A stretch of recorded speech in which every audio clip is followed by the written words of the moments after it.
Jim Rounds joining us right now, president of Rounds Consulting Group. He's the guy who we love to turn to on the Chris and Joe show when it comes to all things economy. And Jim, President Trump, a lot of talk this weekend, and you break it down for us, Jim. Trump is ultra convinced that his tariff strategy of short-term pain, long-term gain is going to work out for Americans. What do you think? If we tariff all these countries out there, how long does the average American have a stomach to deal with this? And will companies move here and set up shop and ultimately save some dough for Pamela and I down the road?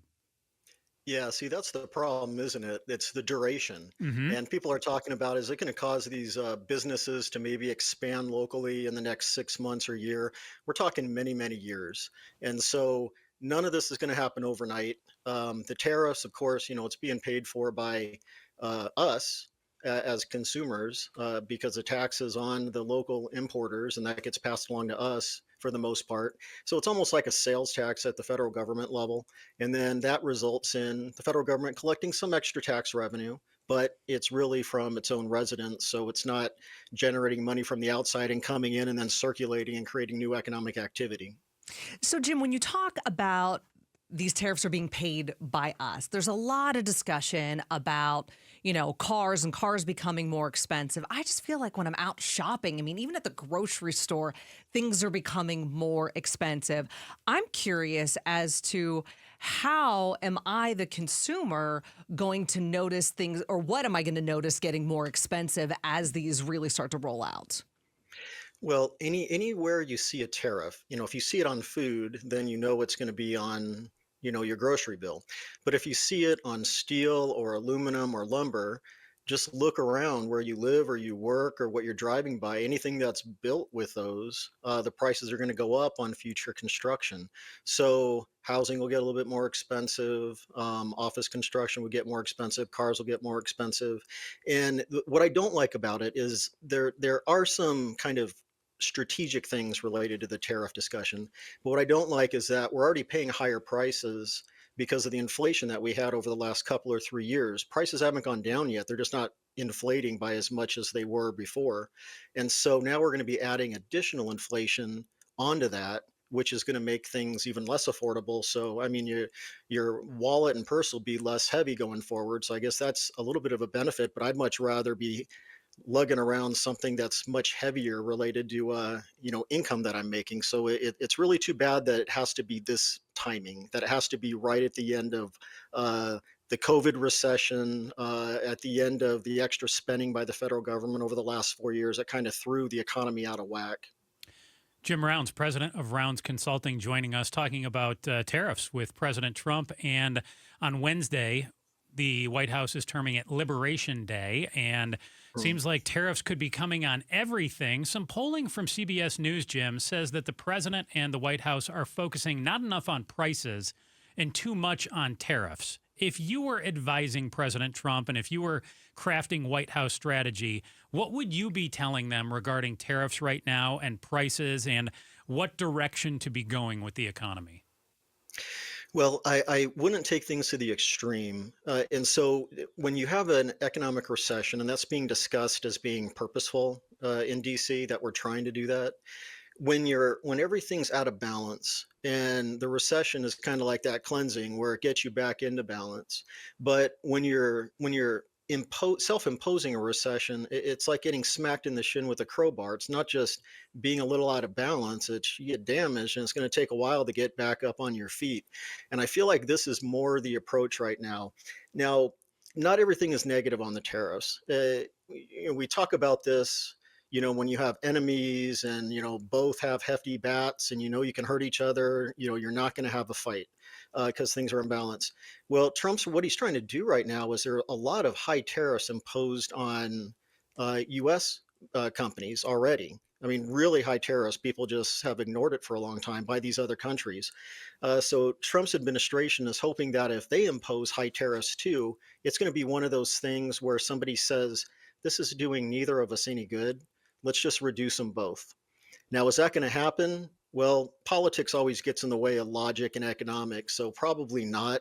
But there is at least a strategy behind what's happening. I just don't think this is something that works out very quickly. This is something we'll be dealing with for years, not just months. And the question then becomes like you were talking about there, Jim. And in fact, I heard you kind of like groan a little bit when it was referenced, Liberation Day on Wednesday. But the idea that, the president says other countries have been doing this to us, to America for decades. So putting these tariffs or these restrictions on Americans, do you think that this is going to change that? As somebody who studies this stuff, do you agree with that argument that this is going to strong arm other countries into changing their policies? Or do you think that like we're going to be in this for a little while and, buckle up, buttercup? It's probably buckle up, buttercup, a Yeah. little bit. But I do feel like there is some potential gain. I do like that, when both sides are armed, you end up having an argument for not having conflict because you know that you'll destroy each other. It's like that with the economy. So I do feel like longer term, we should have been addressing these issues related to the ridiculous tariffs that are imposed on us by other countries for decades now. But if we respond too quickly and at the wrong time, then we could not just have maybe a mild recession, it could be a more severe recession. We could have a situation where it's called stagflation, where you have weak economic activity, but then you still have price increases. So you still have inflation related to it. That makes it just hard to manage. So we're finally getting at the point where all of those terms back in that college economics textbook in Econ 101, we can start bringing those back up again, like stagflation and some of these others that we haven't had to deal with for a while. But other than economists, nobody really likes to chat about those things.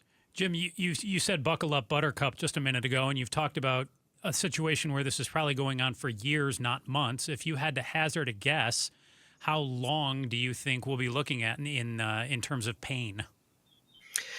I think that we've avoided probably that little bit of a cleansing recession because of all the extra federal government spending over the last few years. The $10 trillion that we added to the national debt. So things are a little bit out of whack.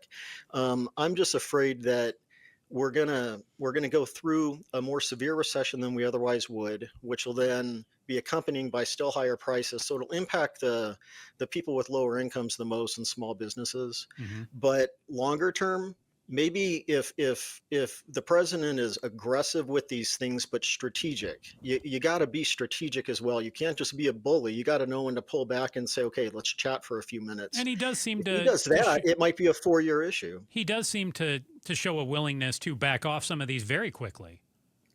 Yeah, so maybe it's throughout his whole term. Maybe his term will be defined by what's seen as being extreme right now, but maybe the entire term is to try to get everything back into balance. And if that happens, maybe some of the short-term pain will be worthwhile. But I'm still seeing some crazy ideas coming out of DC that make me worry. So it depends on what's an idea just to scare people into acting a certain way and what they're actually going to implement. And it's just so hard to know. Talking with Jim Rounds, president of Rounds Consulting, I saw an article from Axios, and they said the Trump team says that tariffs won't raise prices. Is that true or false? And then they said, even if they do raise prices, that we'll all be fine once tax cuts roll in. What do you think of that? Well, of course, it's going to raise prices. I mean, we already know that we're the ones paying for it, so prices are going up regardless. Hmm. Now, their argument that the tax cuts will, trickle through to everybody, uh, it depends on what's actually implemented. It depends on the tax cut. I think that there will be some extra economic growth from some of his policies, which means there'll be some extra tax revenue collections. But right now, the proposals are still in deficit mode, which means we're going to be adding to the national debt. And at some point, we have to address that. So I think from an independent, unbiased perspective, yeah, of course, prices are going up. Anybody saying that they're not going to go up just doesn't know how to do math. But related to will there be long-term benefits? I think there could be if it's managed properly. Jim Rounds, president of Rounds Consulting Group, thanks so much for joining us today. Thank you. So what I learned from that, Joe, one, I originally got into broadcasting because I don't like math and I don't remember any of the things from econ at ASU. It's the only class I got a C in. Oh my at goodness. ASU. Stagnation, stagflation, I'm probably even mispronouncing it, but what I heard Jim say there was this is intended to be short term, but it could be long term. Prices are definitely going to go up. It's going to hit your pocketbook. And also those that, aren't making a ton of money, that are living paycheck to paycheck, which is most people right now, are really going to feel the impact of this. Just how bad does it get? It's yet to be decided. But I also heard him say, and I tend to agree with this, the president is doing something that should have been addressed a long time ago. No doubt. It's just how he's going about doing it that is creating that huge ripple effect right now that could have some pretty dire consequences. He's got to be really careful with the push and pull. How hard does he push down on the gas, and how quickly is he willing to back up? And it's a real balancing act to see what's going to happen with the economy. Thanks for watching The Chris and Joe Show. Click to see more from Chris and Joe, and tap the button in the middle to subscribe to KTAR News.